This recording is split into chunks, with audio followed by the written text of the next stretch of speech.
Welcome to our channel. Today we how to create a fitness program with MyFitnessPal, quick tutorial step by step clearly.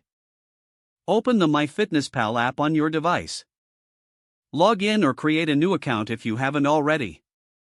Once you're on the main dashboard, tap on the menu icon in the top left corner. From the menu, select Goals. In the Goals section, you will see options for your nutrition, exercise, and weight goals. Start by setting your target weight. Enter your current weight and your desired weight. Next, choose a timeline for how long you want to achieve your goal. Select your activity level from the available options. This information will help MyFitnessPal customize your daily calorie intake. After setting your goals, return to the main dashboard.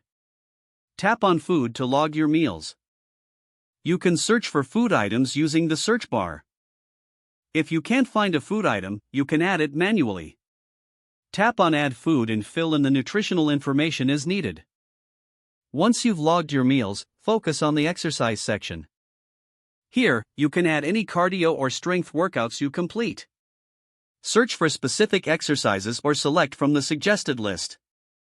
As you follow your fitness program, monitor your progress.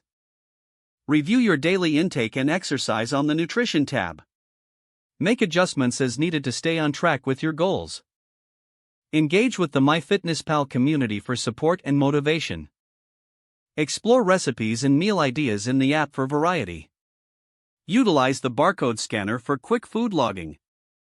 With these steps, you'll be well on your way to creating a personalized fitness program using MyFitnessPal. If the page does not load, refresh the browser or try again in a private or incognito window.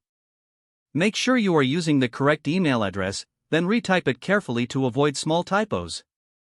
If your password is not accepted, use the reset option and create a new strong password you can remember. Check your spam folder for verification or security emails, then complete any requested confirmation steps. Don't forget to like this video and subscribe to our channel for more step-by-step tech guides.